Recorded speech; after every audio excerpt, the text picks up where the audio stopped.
A dwi'n gorwedd y mae'r soriau, a chwsg mor bell ag erioed. Ac yna drwy'r tywyllwch, fel awel drwy'r tawelwch, can a deryn yn y coed.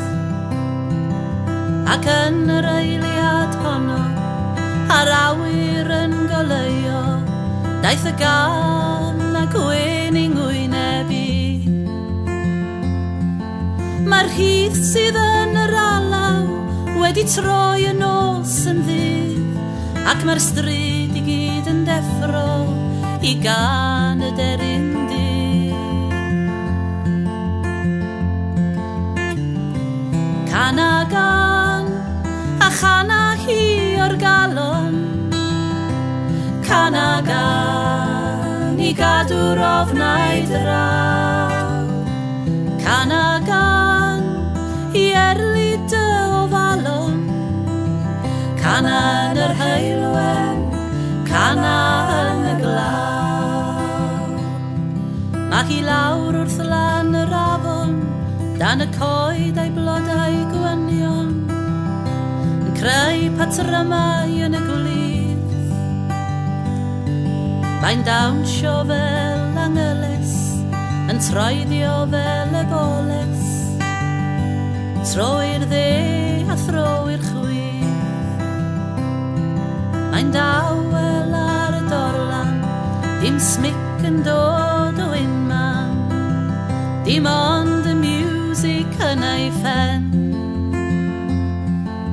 Ond ei bod yn fyddar, mae hi'n clywed nodau'r gan, ac mae'r rhythm yn ei chalon yn gyrru'r ddawns ymlaen.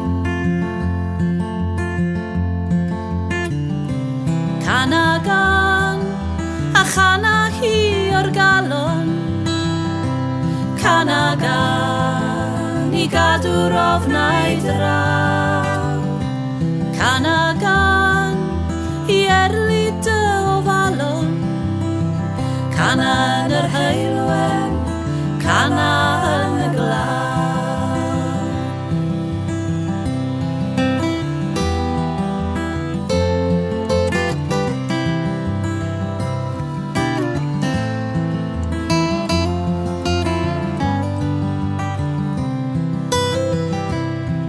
Mae o'n eistedd yn o'n llonydd, fel ynys mewn llifogydd, yn syllu mhell bell i ffwrdd.